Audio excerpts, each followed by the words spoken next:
But when the 934th night had come, she said, the Song of the Swallow. If I choose farmers and their terraces, it is to escape my brothers of the trees. The part of stranger is my chief delight. The average of the world is not polite except to strangers. I will do no harm to the provision of my chosen farm. Neither my building nor my food is theirs. These things I gather all from Allah's cares. It is their wit and not their meat I wish, their conversation not their supper dish, their altruistic phrases, not their seed. And as I cost them nothing for my feed, they learn to love me as a friend indeed. The Song of the Owl. They call me wisdom's fowl, I hear, but is there wisdom anywhere? Wisdom and peace and happiness, these might be found in loneliness. Have you a friend? Do you see men, one man? You will not find them then, even as a drop forecasts the sea, two souls forecast calamity. There are no friends, I thank my God, in the old wall of my abode. I doom all sumptuous palaces to the ill-starred who dwell in these. I wish all delicate meats to those most poor, whose money golden grows. Leave me my soul. I've known my soul in ditch, in wall, in hollow bowl, potential good, potential ill, and both stillborn and frustrate still. Naught's to be feared and naught enjoyed in a void spun upon a void. Dark speech and answer dark again.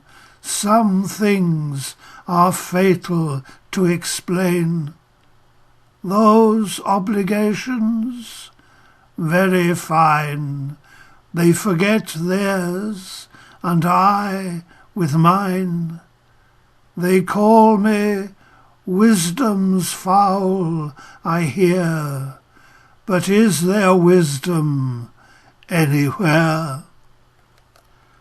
The Song of the Falcon. That I am sombre and most spare of words is a notorious fact among the birds. My one perfection and my single beauty is taciturn devotion to my duty.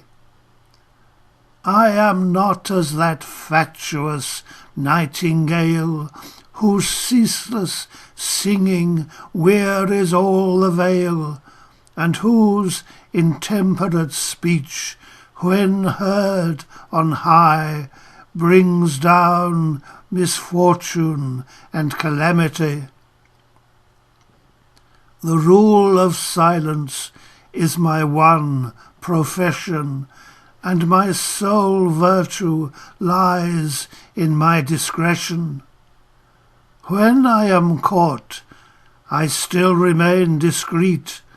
I give no sign that I have felt defeat. You will not see my head turned and downcast to weep above the footsteps of the past. Rather, I look far forward and still chase the dove of wisdom on from space to space. So in the end, my master yearns to me, and, fearing lest my cold reserve should be my loss of love, he blinds me with a hood. The Quran says, to veil the eyes is good. He binds my tongue down to my underbeak. The Quran says, 'tis wisdom not to speak. He checks my freedom with a silken chain. Walk not in pride, the Quran says again. Silent and uncomplaining, I abide these holy bands by which each sense is tied. My wisdom ripens in the hooded night, till kings become the servants of my flight. Their royal hands bear up my pinions beat. I spurn their wrists beneath ascending feet. The Song of the Swan. Mistress of each desire, I use the sky, the water, and the meadow equally. With the same calm of confidence I show my lily-bended neck, my carven snow, my pouncet box of amber golden sprent, my feet of bogwood in each element. My royalty is whiteness, loneliness, and dignity compact. I am mistress of water's mystery, and of the green, dim, glinting drifts of treasure submarine. While I, self-sailed and with myself for guide, grow rich with each adventure of the tide. The timorous shore-building stay-at-home, desiring pearls, still nets the bitter foam. The Song of the Bee. I build my house within the hill, and in my feeding do no ill upon the flowers I fasten to, for forage lighter than the dew. When, with my harmless theft content, and mind on meditation bent, I go to my abiding place, and brood on bees' predestined grace. My turn is met at every turn by works where Euclid deigned to learn. Of all my musings this is chief, that toil can be both joy and grief. For if my wax is fruit of pain, honey is learning's golden gain. And next I ponder how my sting teaches the whole of love-making. I give all sweet, she gives all sweet to him who'll take a wound for it. Love makes all heaviness seem light. O fools, good day. O wise, good night. The Song of the Moth. I am the lover whose love endlessly burns up his heart. Life's and love's law for me is to be swift to perish of desire, is to count consummation worth the fire. Her kisses tear the tissue of my wings, but listen to the song the candle sings. Do not condemn me, for I suffer too. The flame loves me even as I love you. The sigh of his approach must burn me up. As he draws near to drink, he melts the cup. It was by fire that I was driven away, where I and honey loitered yesterday, to shed my life, to waste, to weep hot tears, to jet my little hour, to light the years. Dear moth, that is my destiny. But fire blazed out to candle and to me. You drank my death. Eternity was in it. Have you not lived all living in a minute?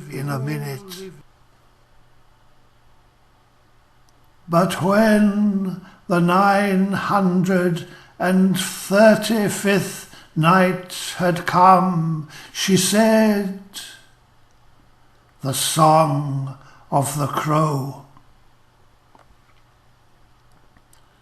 That, dressed in black, with harsh, importunate cry, I trouble all delight as I go by.